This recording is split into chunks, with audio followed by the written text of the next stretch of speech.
The best book to read is the Bible. The best book to read is the Bible. If you read it every day, it will help you all the way. Oh, the best book to read is the Bible.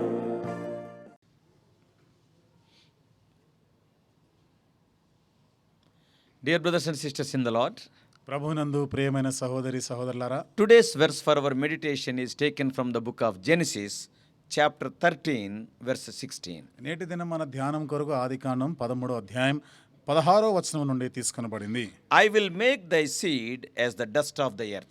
నీ సంతానమును భూమి మీద నుండి రేణువుల వలె విస్తరింపజేసేదను. In chapter 13 of Genesis, ఆదికాండం 13వ అధ్యాయంలో Abram and Lot got separated. అబ్రాము లోతు వీళ్ళిద్దరు వేరైపోయినారు. The strife between the headmen of Lot and the headmen of Abram led to this separation. లోతు పశువుల కాపురులకి అబ్రాం పశువుల కాపురులకు వచ్చిన వివాదమే వీరిద్దరు విడిపోవడానికి కారణమైంది. Lot was given the choice and he chose the green, grassy areas of Jordan. అప్పుడు లోతుకి అవకాశం ముందుగా ఇవ్వబడినప్పుడు యొర్దాను ప్రాంతంలో ఉన్నటువంటి ఆ పచ్చని గడ్డి పచ్చికలు ఉన్న ప్రాంతాన్ని ఎన్నుకున్నాడు. Lot might have thought that his cattle could have rich and sumptuous grass there. కాబట్టి తన పశువుల మందలకి సమృద్ధి అయినటువంటి పచ్చిక ఉంటుందని లోతు తలంచుంటాడు. Now after Lot was separated from Abram, ఇప్పుడు లోతు అబ్రహాము నుండి వేరైపోయిన తర్వాత now the Lord spoke to Abram again in 13:14.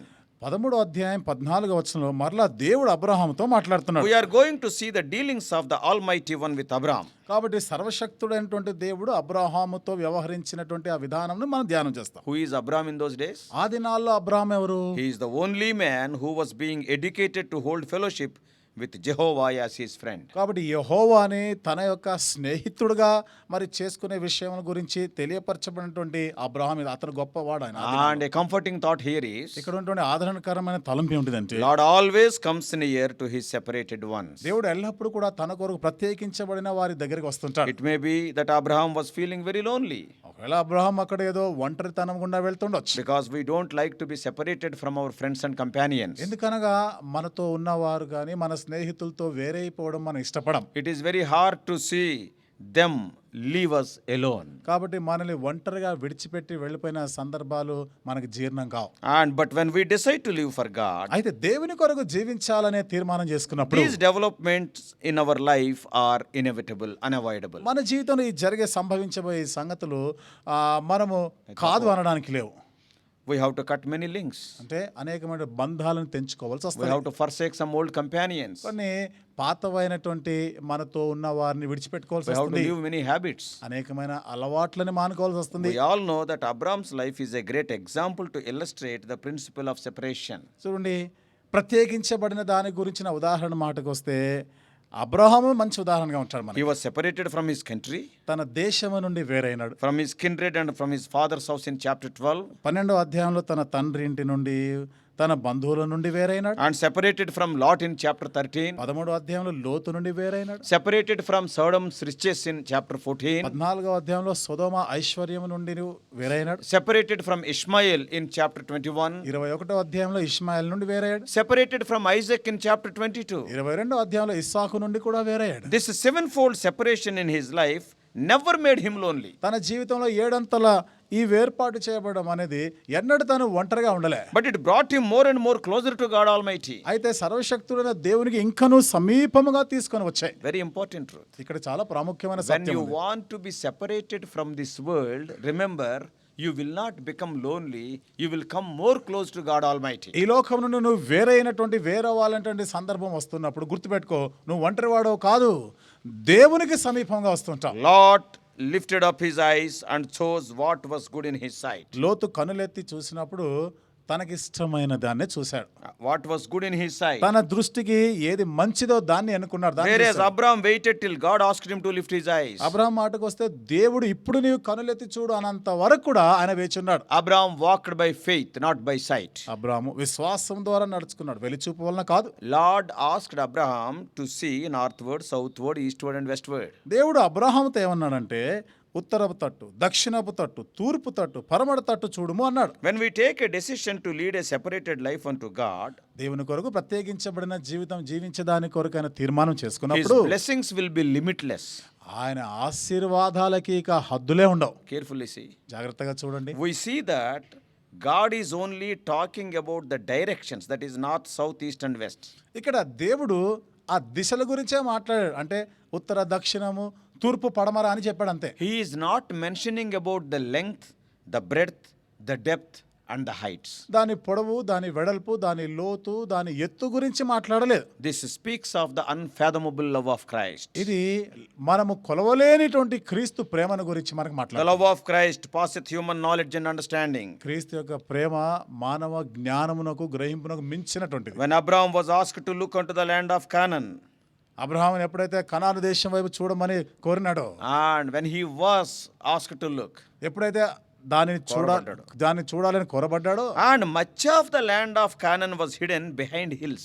చూడండి, కానాను ప్రాంతం దేశం ఎక్కువ శాతము కొండల వెనకాల ఉండింది. He cannot see everything. అంటే సమస్తమునకు స్పష్టంగా ఆయన చూడలేకున్నాడు. Similarly, అదే రీతిగా we may not be able to comprehend the love of Christ, but the higher we climb, the more we behold. క్రీస్తు ప్రేమని పూర్తిగా మనం గ్రహించలేకపోవచ్చు, అర్థం చేసుకోలేదు. కానీ మనం ఎదుగుతూ ఉన్న కొలది, పైకి ఎక్కుతూ ఉన్న కొలది అంత ఎక్కువగా మనం అర్థం చేసుకోగలం. God's promises are ever on the ascending scale. One leads to another, fuller and more blessed than itself. దేవుని యొక్క ఆశీర్వాదాలు ఎప్పుడు కూడా మనం కొలుస్తున్నప్పుడు పైకి వెళ్తారో, ఒకదాని తర్వాత ఒకటి మనం ముందుకు వెళ్తున్న కొలది పైకి వెళ్ళేగా ఉంటాయి. And they are more blessed. అవి మరింత ఆశీర్వాదకరమైనగా ఉంటాయి. One blessing will be more blessed than the other. ఒక ఆశీర్వాదం మరొక ఆశీర్వాదానికి మించినదిగానే ఉంటుంది. So here Lord is promising Abraham about his seed. ఇక్కడ దేవుడు అబ్రహాముకు తన సంతతి గురించి వాగ్దానం చేస్తున్నాడు. We read in the verse for our meditation today, మన ధ్యానం కొరకనే ఈ వచనములో మనం చూస్తాం. I will make thy seed as the dust of the earth. నీ సంతానమును భూమి మీద నుండి రేణువుల వలె They విస్తరింపజేసేదను. will increase and be like a multitude that no man can number. కాబట్టి ఎవడును లెక్కింప శక్యము కానంతగా అవి విస్తరిస్తాయి. When one is barren and the age of advancing, చూడండి, మరి ముందుకు సాగుతున్న కొలది when a person is a barren, ఒక వ్యక్తి గొడ్డు భారీతనంతో ఉన్నప్పుడు, no children, అంటే పిల్లలు లేరు, and the age is also advancing, వయస్సు కూడా పైబడతా ఉందనుకోండి, and in such a situation if somebody comes and gives such promise, your seed will be like the dust of the earth. అలాంటి పరిస్థితుల్లో ఒక వ్యక్తి చిదిగో నీ సంతానము భూమి మీద ఉన్న రేణువు వలె విస్తరించబడతా అంటే, Such promise is very comforting, ఎలాంటి వాగ్దానం ఎంతో ఆదరణకరమైంది. but at the same time, అదే సమయంలో by seeing the barrenness and advancing age, it will be confusing also, not only comforting. ఆ గొడ్డు బారిన తనం చూసినప్పుడు, అలాగే వయసు పైబడుతూ ఉంటే చూస్తే ఈ వాగ్దానం అంతగా ఆదరణకరంగా ఏమి ఉండదు. And it is confusing. అది కలవరపరిచేదిగా ఉంటుంది. Will it happen? నిజంగా ఇది జరుగుతుందా? Are they mocking at me? ఇది నన్ను ఏదో ఎగతాళి చేస్తున్నట్టుందా? So it needs great faith to believe such promises. ఇలాంటి వాగ్దానాలని మనము నమ్మాలి అంటే గొప్ప విశ్వాసమే కావాలి. From this, we understand that God continued to reaffirm his promises to Abraham and expand on them. దీని నుండి మనం ఏం అర్థం చేసుకుంటున్నామంటే, దేవుడు అబ్రహాంతో చేసిన ఆ వాగ్దానం మళ్ళీ పునరుద్ఘాటిస్తున్నాడు, దాన్ని ఇంకా నిశ్చయపరుస్తా ఉన్నాడు. Not only will the Lord give Abraham children and make his offspring a great nation, దేవుడు అబ్రహామునకు సంతానం ఇచ్చి గొప్ప జనాంగంగా చేయడం మాత్రమే God కాకుండా, will also make them so numerous that they will be uncountable. దేవుడు వారిని లెక్కింప శక్యము కానంతగా అభివృద్ధి చేస్తానంటున్నాడు. It was a hyperbolic expression denoting the great multitude of Abraham's posterity, they seed. కాబట్టి అబ్రహాం యొక్క ఆ సంతానం మాటకు వస్తే ఆ వంశము ఎంతగా అభివృద్ధి చెందుతుందో చెప్తున్నాడు ఆయన. This shows that God was pleased how Abraham handled himself in that situation of strife with Lord's herd man. అలాంటి పరిస్థితుల్లో లోతు యొక్క పశువుల కాపురితో వచ్చినటువంటి ఆ వివాదం విషయంలో కూడా ఏ విధంగా దేవుని పైన ఆయన ఆనుకున్నాడో మనకు కనబడుతుంది. And God was very pleased. దేవుడు ఎంత సంతోషించాడు అతని బట్టి. Even God added to the promise given in Genesis 12. ఆదికాండం 12వ అధ్యాయంలో దేవుడు చేసిన వాగ్దానం ఇక్కడ మరలా కలుపుతున్నాడు ఆయన. And he has added some more promises. ఆ వాగ్దానాలకి మరికొన్ని వాగ్దానాలు జత In చేస్తున్నాడు. chapter 12, 12వ అధ్యాయంలో అయితే the promise was only that land would be given to Abraham's descendants. అక్కడ ఏమనుంది? అబ్రహాం యొక్క సంతతికి ఆ దేశం ఇస్తానని వాగ్దానం చేశాడు. But here, ఇక్కడైతే the promise was that Abraham would be given countless descendants. Abraham లెక్కింప శక్యము కానంత సంతానము ఇవ్వబడుతుంది అని And వాగ్దానం. secondly, రెండవది, his descendants would be given that land. కాబట్టి తన సంతతి వారికి ఆ దేశం And అనుగ్రహించబడుతుంది. thirdly, మూడవది, it would not just a temporary possession, but they would possess the land forever. ఇది తాత్కాలికమైనటువంటి స్వాధీనపరచుకోవడం కాదు, ఎల్లకాలము శాశ్వతము వారు దాన్ని స్వాధీనపరచుకొని Though ఉంటారు. all these promises are made to Abraham, ఈ వాగ్దానాలన్నీ అబ్రహాముతో but చేయబడినప్పటికీ the act of Lot caused discouragement to Abraham. లోతు చేసిన పని అబ్రహాముకి ఎంతో నిరాశను కలిగించింది. Yet the Lord reaffirmed Abraham of the inheritance. అయినను దేవుడు అబ్రహామునకు ఆ స్వాస్థ్యం గురించి మరలా పునరుద్ఘాటించాడు. Then Abraham moved his tent and went and dwelt by the terebinth trees of Mamre, which are in Hebron. అప్పుడు అబ్రహాము తన గుడారం అక్కడి నుండి తీసి మమ్రేలోని హెబ్రోను దగ్గర ఆ సింధూర వనములో ఆయన గుడారం వేసుకున్నాడు. And he built an altar there to the Lord. అక్కడ దేవునికి ఒక బలిపీఠం కట్టాడు. Remember, గుర్తుంచుకోండి, carefully remember. ఇక్కడ జాగ్రత్తగా మీరు గుర్తుపెట్టుకోండి. If the Lot had the tropical luxuries of Sodom, ఒకవేళ లోతు గాని ఆ ఉష్ణమండల విలాసాలని ఆయన కలిగి ఉన్నట్లయితే, Abraham had the refreshing breeze of the hills. Abraham మాటకు వస్తే ఆ కొండల్లో నుండి వస్తున్న తాజా అయినటువంటి ఆ గాలి పీల్చుకుంటున్నాడు. And those soft slopes, they were mingled with groves of pomegranates, figs, apricot or almonds. కాబట్టి అక్కడ ఉన్నటువంటి ఆ వాలుగా ఉన్నటువంటి ఆ పచ్చని ఒలీవలతోనూ అలాగే అక్కడ అంజూరములు ఇంకా మరికొన్ని పళ్ళు అన్నీ కూడా ఉన్నాయి ఆ ప్రాంతంలో. And all around the waving patches of wheat and barley. చుట్టూ కూడా ఎక్కడ చూసినా కానీ గోధుమలు యవల పొలాలు కనబడతా ఉన్నాయి. Therefore, కాబట్టి before I close, ముగించే ముందు the lesson we learned today is that ఈరోజు మనం నేర్చుకునే పాఠము, let us be like Abraham. Abraham వలె ఉందుముగా, Let us lead separated lives and enjoy the presence and abundant blessings of the Lord. ప్రత్యేకించబడిన జీవితం జీవిస్తూ దేవుని సన్నిధిలో ఉన్నటువంటి సమృద్ధిని మనము ఆనందించి అనుభవించలాగిన దేవుడు సహాయం చేయాలి. Lot's decisions are poor decisions. కాబట్టి లోతు తీసుకున్నటువంటి ఆ నిర్ణయాలు ఎంతో పేలవమైనవి. Therefore, let us choose.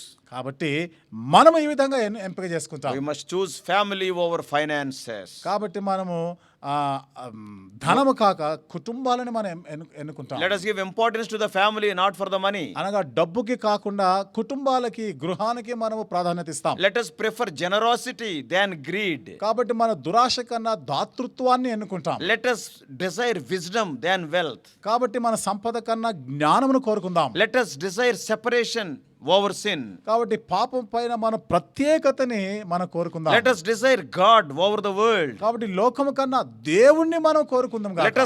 Let us desire Canaan's grapes, not the grass of Jordan. కాబట్టి యోర్దాను గడ్డి కాక కనానులో ఉన్నటువంటి ఆ ద్రాక్షాలని కోరుకుందాం గాక. Let us desire faith over conflict, strife. కాబట్టి వివాదాలు, గొడవల కన్నా విశ్వాసమును కోరుకుందాం గాక. Let us be like Abraham. Abraham వలె ఉందుము గాక. May God bless you. దేవుడు నిన్ను దీవించును గాక. Dear brothers and sisters, ప్రియమైన సహోదరి సహోదరులారా, at the end of every message, we are uploading few slides. ప్రతి వర్తమానం యొక్క ముగింపులో కొన్ని స్లైడ్స్ను కూడా పెడుతున్నాము. Please go through them because they are informative. దయచేసి వాటిని కూడా మీరు వీక్షించండి, అందులో ఎక్కువైన సమాచారం ఉంటుంది.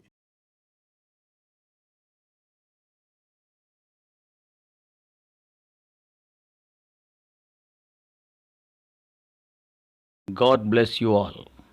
Please subscribe for more spiritual messages on YouTube channel John Victor Hebron.